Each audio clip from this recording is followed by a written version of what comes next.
ക്രിസ്തുവിലേറ്റവും സ്നേഹം നിറഞ്ഞവരെ, ആണ്ടുവട്ടം 17ാമത്തെ ഞായറാഴ്ച നമ്മൾ ധ്യാനിക്കുന്ന സുവിശേഷ ഭാഗം ലൂക്കായുടെ സുവിശേഷം 11-ാം അധ്യായം 1 മുതൽ 13 വരെയുള്ള തിരുവചനങ്ങളാണ്. ശിഷ്യന്മാർ ഈശോയോട് പ്രാർത്ഥിക്കാൻ പഠിപ്പിക്കണമെന്നും ഈശോ പഠിപ്പിക്കുന്ന പ്രാർത്ഥനയും അതിനുശേഷം പ്രാർത്ഥനയുടെ ശക്തി എന്താണെന്നും സുവിശേഷം നമ്മെ ഓർമ്മപ്പെടുത്തുകയാണ്. ഈശോ പഠിപ്പിച്ച പ്രാർത്ഥന നമുക്കെല്ലാവർക്കും വളരെ സുപരിചിതമാണ്. സ്വർഗസ്ഥനായ ഞങ്ങളുടെ പിതാവേ എന്ന മനോഹരമായ പ്രാർത്ഥന. ആ പ്രാർത്ഥന നമ്മൾ ഒരുപാട് പ്രാവശ്യം ചൊല്ലാറുണ്ട്. പക്ഷേ ആ പ്രാർത്ഥനയുടെ ശക്തി എന്താണെന്ന് പലപ്പോഴും നമുക്ക് തിരിച്ചറിയാനായിട്ട് സാധിച്ചിട്ടില്ല എന്നുള്ളത് വലിയൊരു യാഥാർത്ഥ്യമാണ്. അതുകൊണ്ടാണ് പലപ്പോഴും ഒരുപാട് പ്രാർത്ഥിച്ചിട്ടും തമ്പുരാൻ എൻ്റെ പ്രാർത്ഥന കേൾക്കുന്നില്ലല്ലോ എന്നൊരു പരാതി നമ്മൾ പറയാറ്. പ്രാർത്ഥന നമ്മൾ ചൊല്ലാറുണ്ട്, പക്ഷേ നന്നായി പ്രാർത്ഥന ചൊല്ലാറുണ്ടോ എന്നത് ഒരു ചോദ്യചിഹ്നം തന്നെയാണ്. ഈ ദിവസങ്ങളിൽ പ്രാർത്ഥനയുടെ ശക്തിയെപ്പറ്റി പലരോടും ചോദിച്ചപ്പോൾ അവർ പറഞ്ഞ ജീവിതാനുഭവങ്ങൾ ഹൃദയസ്പർശിയാണ്. 25 വർഷക്കാലം സാമ്പത്തികമായി ബുദ്ധിമുട്ടനുഭവിച്ച ഒരു കുടുംബം, പക്ഷെ എല്ലാ ദിവസവും മുടങ്ങാതെ ദേവാലയത്തിൽ പോകുന്നു, കുടുംബ പ്രാർത്ഥന ചൊല്ലുന്നു. പക്ഷേ സാമ്പത്തികമായി അവർ വളരെ പ്രതിസന്ധിയിലായിരുന്നു. പലരും അവരോട് ചോദിച്ചു, എല്ലാ ദിവസവും ദേവാലയത്തിൽ മുടങ്ങാതെ പോയിട്ടും കുടുംബ പ്രാർത്ഥന ചൊല്ലിയിട്ടും പ്രാർത്ഥന കൂട്ടായ്മകളിൽ പങ്കെടുത്തിട്ടും നിങ്ങളുടെ ജീവിതത്തിൽ ഈ കഷ്ടപ്പാടുകൾ മാറുന്നില്ലല്ലോ എന്ന്. പക്ഷെ എന്നിരുന്നാലും അവർ ഒരിക്കൽ പോലും പരാതി പറയുകയോ ദിവ്യബലി മുടക്കുകയോ ജപമാല മുടക്കുകയോ ചെയ്തില്ല. 25 വർഷങ്ങൾക്കപ്പുറം സാമ്പത്തികമായി വളരെ ഉയർന്നില്ലെങ്കിലും അവരുടെ സാമ്പത്തിക ബുദ്ധിമുട്ടുകളെല്ലാം മാറി വളരെ സന്തോഷത്തോടുകൂടെ ജീവിക്കുന്നു.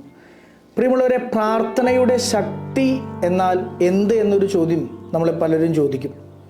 പ്രാർത്ഥനയുടെ ശക്തി എന്നാൽ ഒരു മനുഷ്യന് ചിന്തിക്കാൻ കഴിയുന്നതിലും അപ്പുറം അവൻ്റെ ജീവിതത്തിൽ അത്ഭുതം ക്രിസ്തുവിന് നൽകാനായിട്ട് സാധിക്കും എന്നത് തന്നെയാണ് പ്രാർത്ഥനയുടെ ശക്തി.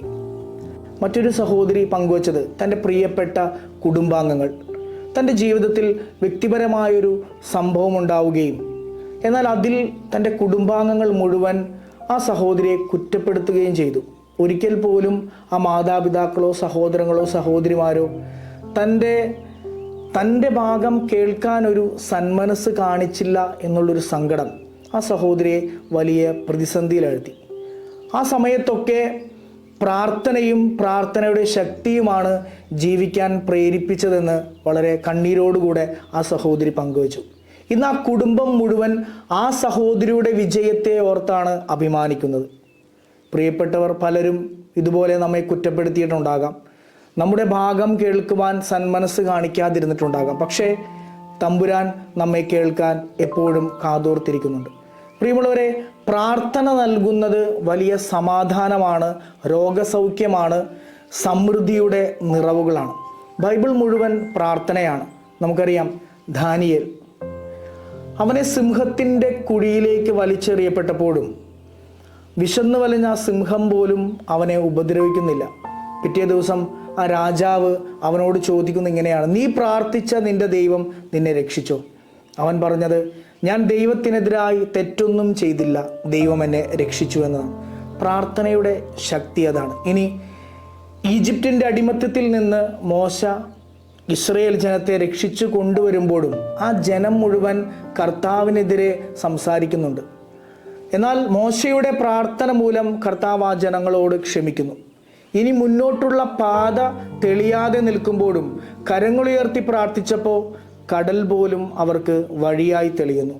പ്രിയമുള്ളവരെ, പുതിയ നിയമത്തിൽ കുരിശിൽ കിടന്നുകൊണ്ട് തമ്പുരാൻ പോലും ഇവർ ചെയ്യുന്നത് എന്തെന്ന് ഇവരറിയുന്നില്ല, ഇവരോട് ക്ഷമിക്കണമേ എന്ന് പ്രാർത്ഥിച്ച് പ്രാർത്ഥനയുടെ ശക്തി നമുക്ക് വെളിപ്പെടുത്തി തന്നു. ഈ ദിവസങ്ങളിൽ മെൻ്റലിസ്റ്റായ നിബിൻ പങ്കുവച്ച ഒരു മനോഹരമായ സംഭവം. ഓങ്കോളജിസ്റ്റായ ഡോക്ടർ മാർക്ക് അദ്ദേഹത്തിൻ്റെ ഒരു പ്രധാനപ്പെട്ട മീറ്റിങ്ങിൽ പങ്കെടുക്കുവാനായി ഫ്ലൈറ്റ് എടുക്കുന്നു. അങ്ങനെ ഫ്ലൈറ്റ് ടേക്ക് ഓഫ് ചെയ്ത് ഏതാനും നിമിഷങ്ങൾക്കകം കാലാവസ്ഥയുടെ ബുദ്ധിമുട്ട് കാരണം തൊട്ടടുത്തുള്ള മറ്റൊരു എയർപോർട്ടിൽ അത് ലാൻഡ് ചെയ്യുകയാണ്. പക്ഷേ മീറ്റിംഗ് ഒഴിവാക്കാൻ പറ്റാത്തത് കൊണ്ട് അദ്ദേഹം ഒരു കാറ് വാടകയ്ക്കെടുത്ത് തൻ്റെ മീറ്റിംഗ് ഉള്ള സ്ഥലത്തേക്ക് യാത്ര തിരിക്കുന്നു. എന്നാൽ കാലാവസ്ഥ ഒരുപാട് ബുദ്ധിമുട്ടുകൾ ഉണ്ടാകുന്നു. അദ്ദേഹം പോലും അറിയാതെ വഴിതെറ്റിപ്പോകുന്നു. അവസാനം ഒരു പരിചയവുമില്ലാത്ത ഒരു സ്ഥലത്ത് ചെന്നെത്തുമ്പോൾ അവിടെ അദ്ദേഹം ഒരു വീട് കാണുകയാണ്. ഇനി വഴി ചോദിച്ചിട്ട് യാത്ര തുടങ്ങാമെന്ന് കരുതി അദ്ദേഹം ആ ഭവനത്തിലേക്ക് പ്രവേശിക്കുമ്പോൾ അവിടെ ഒരു അമ്മയും ഒരു കുഞ്ഞും മാത്രമാണുള്ളത്.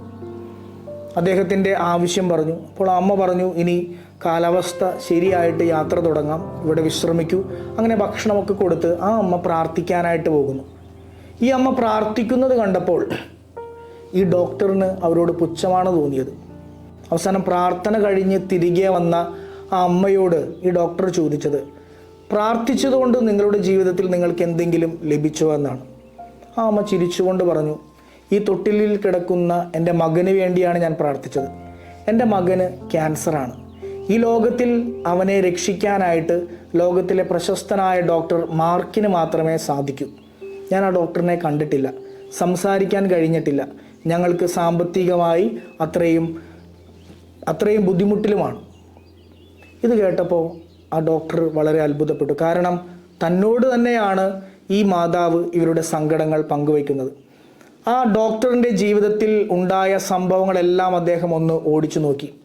ഫ്ലൈറ്റ് എടുക്കുകയും ഫ്ലൈറ്റിൽ പോകാൻ തടസ്സപ്പെടുകയും കാറ് വാടകയ്ക്ക് എടുക്കുകയും വഴിതെറ്റുകയും ഒടുവിൽ ഈ അമ്മയുടെ മുൻപിൽ എത്തിയതിനും കാരണം ഈ അമ്മയുടെ പ്രാർത്ഥന ഒന്നുകൊണ്ട് തന്നെയാണ്. ഈ അമ്മയുടെ പ്രാർത്ഥനയാണ് എന്നെ ഈ ഭവനത്തിലേക്ക് എത്തിച്ചത്. പ്രിയമുള്ളവരെ, പ്രാർത്ഥന നമ്മുടെ ജീവിതത്തിൽ നമ്മൾ സങ്കല്പിക്കുന്നതിനും അപ്പുറമുള്ള അത്ഭുതങ്ങൾ സൃഷ്ടിക്കുന്നു. നമുക്കും വിശ്വാസത്തോടെ പ്രാർത്ഥിക്കാം, കാത്തിരിക്കാം, മടുപ്പില്ലാണ്ട് നമ്മുടെ ജീവിതത്തിൽ അനുഗ്രഹങ്ങൾ സ്വന്തമാക്കാം.